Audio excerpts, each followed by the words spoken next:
Assalamualaikum warahmatullahi wabarakatuh. Salam sejahtera buat kita semua. Oke, kita lanjutkan ceritanya. Tapi seperti biasa ya, belum tekan tombol like, bantu Mimin terlebih dahulu tekan tombol like-nya. Bab 2969 sampai bab 2972. Semua orang di kerajaan naga hitam kembali bingung. Lusinan dewa lagi dengan mudah dimusnahkan. Para dewa itu seperti kertas. Kamu bisa membunuh mereka jika kamu mau.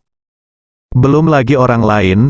Pada dasarnya, bunuh sebanyak yang kamu datang. Aku berjanji. Pangeran tertua kerajaan naga hitam menjadi cemas. Dia dengan cepat berteriak pada orang lain yang datang, hentikan, jangan lakukan apapun padaku, jangan mencari kematian. Beberapa orang masih menolak dan berkata, Pangeran, di mana lebih dari 500 dewa di hitam kita kerajaan naga? Apakah kamu masih takut? Bisakah dia berhasil? Iya, dia memang kuat, hampir 100 dewa bukan tandingannya, tapi kita bisa bertaruh, lebih dari 400 dewa akan mengambil tindakan bersama. Iya, kita bisa bertaruh, ini terkait dengan kerajaan naga hitam kita, masalah kehormatan dan aib. Beberapa orang merasa bahwa kita harus bertaruh dan berpikir bahwa 4 atau 500 dewa akan mengambil tindakan bersama. Kamu Junlin tidak bisa menahannya, hei. Pangeran tertua kerajaan naga hitam menghela nafas. Melihat Ye Junlin, dia berkata, jangan lakukan itu lagi, Raja Yizi siang-siang, saya akui, tidak, kami menerimanya. Kami mendengarkan Anda keluarkan semua yang Anda berikan kepada kami sebelumnya, dan berikan kepada Anda kompensasi ganda. Yang lain, seperti konselor atau pejabat senior kerajaan naga hitam, semuanya setuju dengan keputusan ini. Saya tidak mampu berjudi, tidak apa-apa jika saya memenangkan taruhan.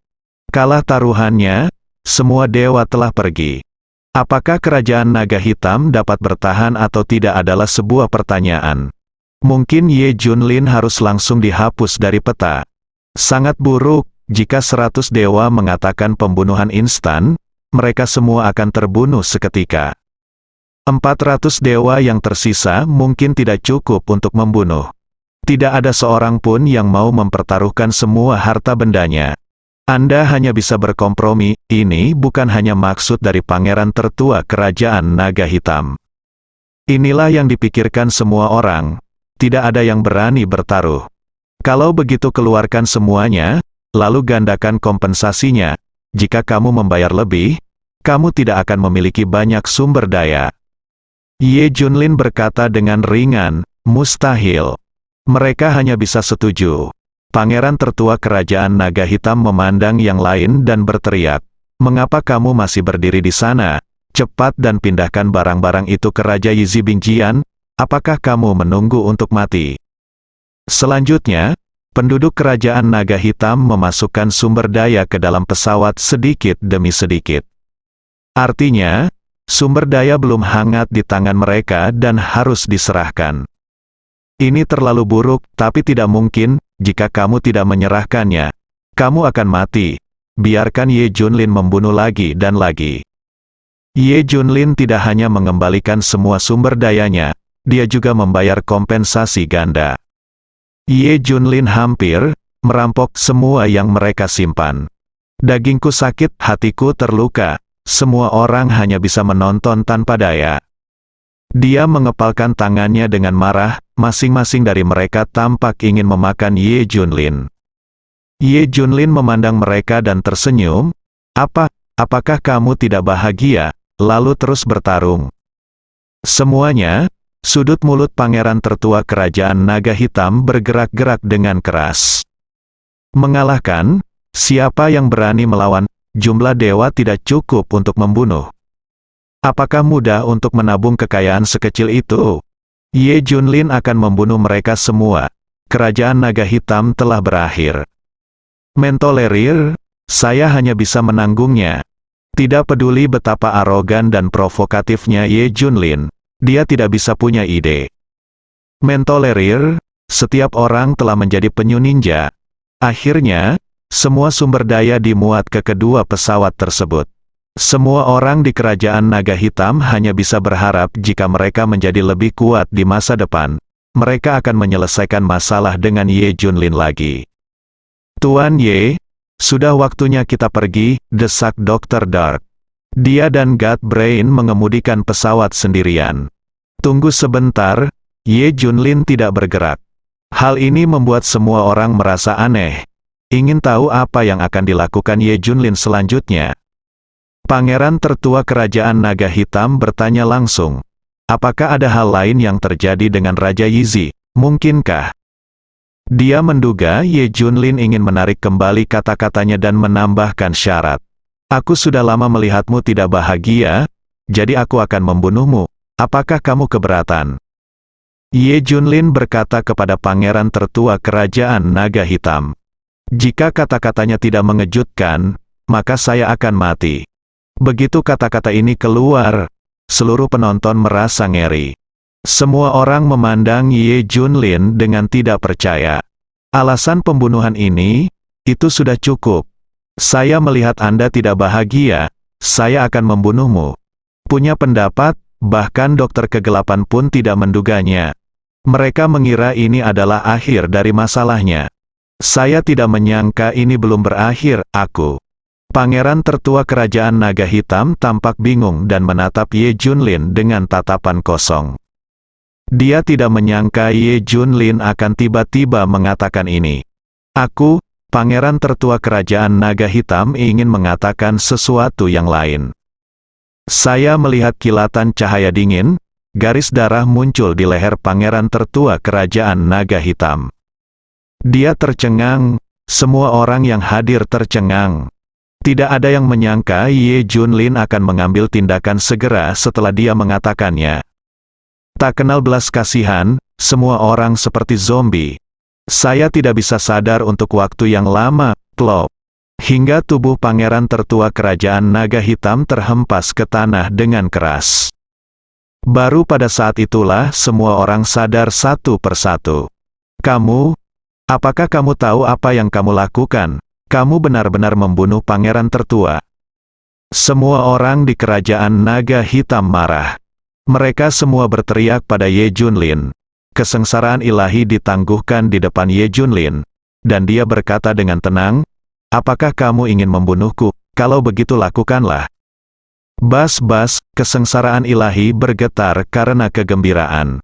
Meskipun pangeran tertua terbunuh, semua orang sangat marah. Namun tidak ada seorang pun yang membalas dendam. Mereka semua hanya menatap Ye Junlin, tapi tidak berani mengambil tindakan. Lagi, tidak mampu berjudi, jika taruhannya kalah, seluruh kerajaan naga hitam akan hancur. Jadi tidak peduli apa yang Ye Junlin lakukan, dia tidak akan pernah bisa melawan. Setelah menunggu lama, tidak ada yang berani mengambil tindakan. Ye Junlin tersenyum, saya akan pergi jika tidak ada yang mengambil tindakan, Andalah yang tidak menghargai kesempatan ini. Itu saja, semua orang menyaksikan Ye Junlin naik ke pesawat. Akhirnya berjalan pergi, Pangeran Agung. Ye Junlin, kami bersumpah bahwa kami tidak akan pernah berbagi kebencian kami. Kami pasti akan membalas dendam, tunggu saja. Sekelompok orang menengadah ke langit dan meraung. Pada saat yang sama, mereka mulai mengumpulkan mayat dan membersihkan jejaknya. Beberapa penasihat dari kerajaan naga hitam juga berdiri dan mengeluarkan perintah kematian. Berita itu harus dikunci. Tidak ada yang tahu bahwa kita telah kehilangan hampir 100 dewa. Berita tentang kematian pangeran tertua juga telah dikunci naik. Aku tidak boleh tahu siapapun. Awalnya, pangeran tertua kerajaan naga hitam telah memberi perintah untuk menutup semua berita. Saya pikir saya sedang berurusan dengan Ye Junlin secara diam-diam. Tanpa diduga, dia menggunakannya untuk dirinya sendiri. Dia menutup semua berita kematiannya sendiri. Karena itu, tidak ada orang luar yang tahu apa yang baru saja terjadi di kerajaan naga hitam. Yang saya tahu hanyalah Ye Junlin dan yang lainnya pergi dengan selamat. Saya juga mengetahui tentang mengambil tempat tidur es. Ada juga pesawat lain yang datang, dan semua orang menilai bahwa kerajaan naga hitamlah yang membuka mulutnya lagi, memungkinkan Ye Junlin membawa sumber daya lagi. Ini semua masuk akal, itu yang dianggap benar oleh semua orang. Namun siapa sangka pesawat tambahan hadir untuk membawa barang kembali. Namun, dunia luar dengan suara bulat percaya bahwa singa kerajaan naga hitam yang tidak tahu malu telah memperoleh terlalu banyak sumber daya dari Ye Junlin. Manfaatkan semuanya, sekarang ada begitu banyak dewa di kerajaan naga hitam dan mereka memiliki banyak sumber daya. Kerajaan naga hitam sedang berada dalam periode pertumbuhan yang mengerikan. Tidak ada yang berani memprovokasi. Menurut pendapat semua orang, singa seperti kerajaan naga hitam dapat dengan mudah mendapatkan begitu banyak sumber daya dari Ye Junlin. Jelaskan dua masalah. Pertama, Ye Junlin akan melakukan apapun untuk Junjun dan memberikan apapun yang dia inginkan. Kedua, sumber daya yang dimiliki Ye Junlin tidak terbayangkan. Langkah murah hati seperti itu pasti lebih dari yang dibayangkan siapapun. Singkatnya, Ye Junlin adalah seorang pengganggu. Saat ini, semakin banyak orang mulai mengikuti nasihat Ye Junlin. Kerajaan naga hitam begitu tidak tahu malu dan mendapatkan banyak hal dengan mudah. Bagaimana kalau kita merebutnya saja? Punya ide seperti itu. Tak satu pun dari mereka ingin mengikuti lika-liku kerajaan naga hitam. Mereka langsung ingin merebut Ye Junlin. Siapa yang tidak ingin merampok anjing besar seperti Ye Junlin? Tentu saja, jika mereka tahu apa yang terjadi dengan kerajaan naga hitam, tidak ada yang berani memikirkan hal seperti itu tentang Ye Junlin. Pesanan hadiah memiliki kelebihan dan kekurangan. Sangat mudah untuk mengungkap sumber daya Ye Junlin. Hal ini menyebabkan banyak orang mulai memikirkannya. Apa yang Ye Junlin bahkan tidak duga adalah seseorang di Daxia mulai punya ide untuknya. Orang-orang ini adalah orang-orang yang sama yang dia lihat di pusaran air Antartika, dari divisi penekan iblis. Keempat orang ini dan beberapa orang lainnya berada di suatu tempat di Daxia. Sumber daya Ye Junlin sangat kaya, harta surga, materi, dan bumi semuanya bagus, semuanya berkualitas tinggi. Dan kemurnian batu spiritual, kristal energi spiritual, tidak terbayangkan, bahkan lebih tinggi dari yang biasa kita gunakan. Aku benar-benar tidak tahu dari mana dia berasal dengan begitu banyak sumber daya. Apakah kita, divisi penindas iblis, semua haus akan sumber daya ini? Bukankah dia akan mendetoksifikasi putrinya? Lalu kita benar-benar bisa berdagang dengannya, bantu putrinya melakukan detoksifikasi, dan kemudian dapatkan sumber daya yang melimpah. Tetapi saya mendengar bahwa racun pada putrinya dikatakan sebagai racun yang paling kuat, dan tidak mudah untuk disembuhkan. Apa ini? Babak kedua dari Poison Classic ada di divisi penekan iblis kita. Racun macam apa yang tidak bisa disembuhkan, dijatuhkan. Jika Ye Junlin tahu bahwa divisi penekan iblis telah memperhatikan dia dan Junjun, kurasa aku akan bersemangat sampai mati. Kerajaan naga hitam dan kelompoknya masih memperoleh sesuatu. Tidak ada hasil, tetapi saya mendapat sumber daya ganda dan lapisan es. Ini sebenarnya membuat Ye Junlin merasa sedikit lebih nyaman. Lapisan es ini benar-benar dapat membekukan segalanya untuk sementara. Racunnya juga disegel. Namun, Ye Junlin masih mengamati dari waktu ke waktu. Racun ini sangat licik, mungkin itu hanya ilusi. Mengetahui bahwa singa kerajaan naga hitam dipuaskan oleh Ye Junlin, semakin banyak orang datang ke Ye Junlin. Kontribusi orang aneh, metode, obat ajaib, del. Namun sebagian besar metode tidak ada gunanya. Namun pada hari ini, sekelompok orang tiba-tiba datang dari Daxia dan ingin menyelesaikan rekening dengan Ye Junlin.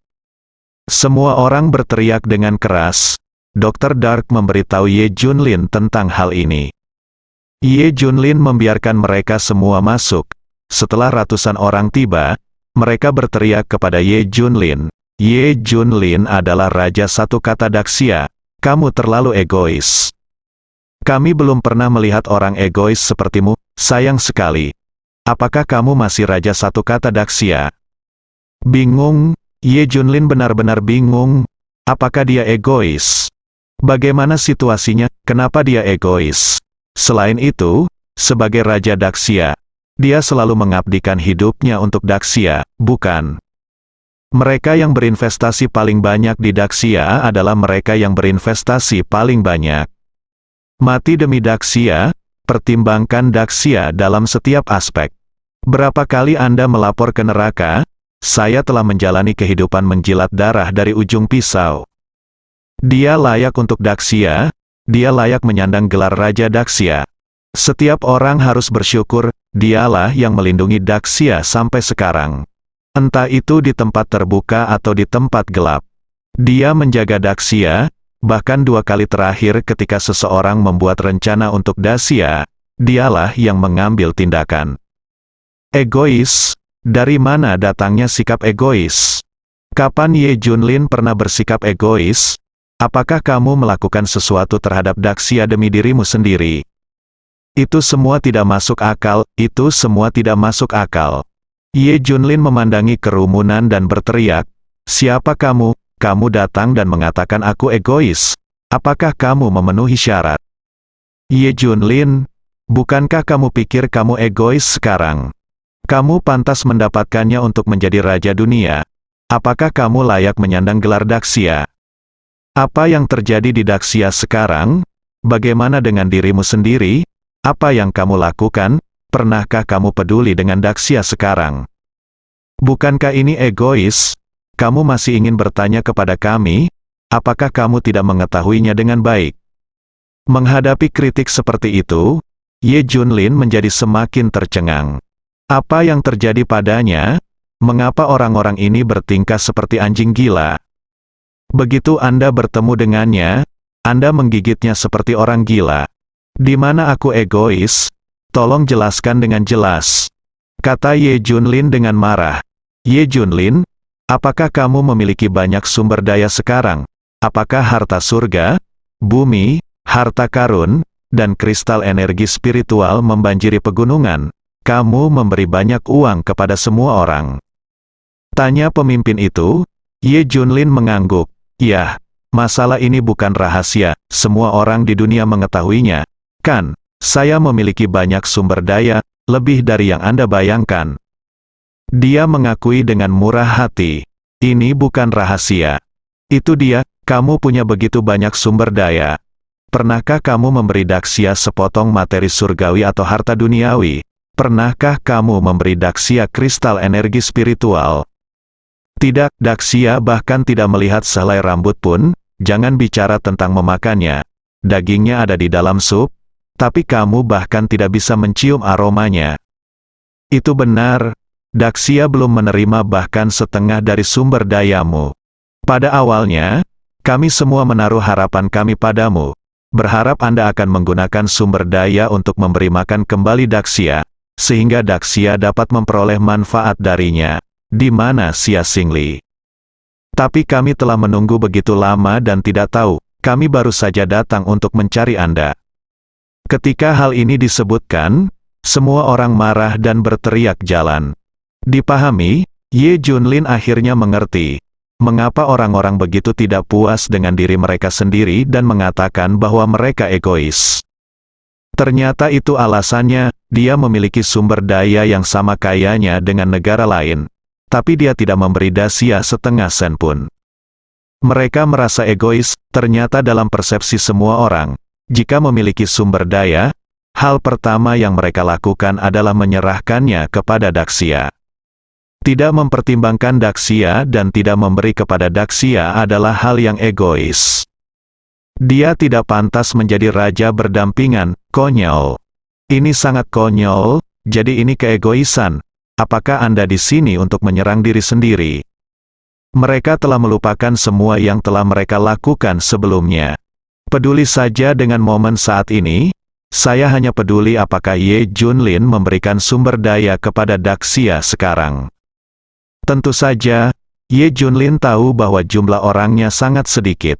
Kebanyakan orang masih bersyukur pada diri mereka sendiri. Lagi pula, ada orang baik dan jahat, pasti ada orang seperti ini. Ye Junlin tersenyum, sial. Semua sumber daya ini milikku. Dia bisa mengatasinya sesuka dia bisa memberikannya kepada siapapun yang dia mau. Bahkan jika dia membuangnya dan menggunakan harta surga dan bumi untuk memberi makan anjing-anjingnya. Dia tidak memiliki kewajiban untuk menyerahkannya. Daxia tidak memiliki peraturan apapun terkait hal ini. Jika dia memberikannya, itu tanda kasih sayang. Tetapi jika tidak, itu adalah kewajiban. Jika dia ingin memberi, dia akan memberikannya. Jika dia tidak mau, dia akan memberikannya kepada anjing. Apa yang sedang terjadi? Singkatnya, saya memutuskan apa yang menjadi milik saya dan itu bukan urusan Anda. Terlebih lagi, semua sumber daya ini digunakan olehnya untuk mendetoksifikasi Junjun. Apakah kamu salah? Sumber daya ini tidak ada hubungannya denganmu. Aku menggunakannya untuk menyelamatkan putriku. Ye Junlin berkata dengan dingin. Benar menyelamatkan putri Anda? Apakah begitu banyak sumber daya yang tersedia? Mengapa banyak sumber daya ini tidak diumpankan kembali ke Daxia? Kami juga mendengar bahwa Yan Longwei dan Tian's Mansion juga membantu putri Anda menemukan cara untuk melakukan detoksifikasi. Bukankah? Apakah kamu tidak bersyukur? Putrimu dalam bahaya diracuni. Tetapi Daxia tidak memiliki dewa sekarang dan juga dalam keadaan krisis. Mengapa kamu tidak menggunakan beberapa sumber daya untuk menyelamatkan Daxia? Jelas kamu tidak peduli tentang Daxia dibandingkan dengan putri Anda. Anda memilih putri Anda, Daxia tidak penting, putri Anda penting. Anda sama sekali tidak memahami situasi keseluruhan, demi putri Anda rela menyerah semua orang di Daxia. Kami ingin bertanya-tanyakan, apakah kehidupan semua orang di Daxia lebih rendah dari putri Anda?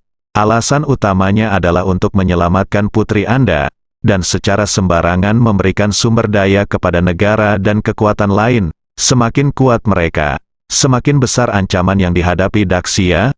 Pernahkah kamu mempertimbangkannya? Terlebih lagi, ini sudah lama sekali dan racun putrimu belum juga disembuhkan.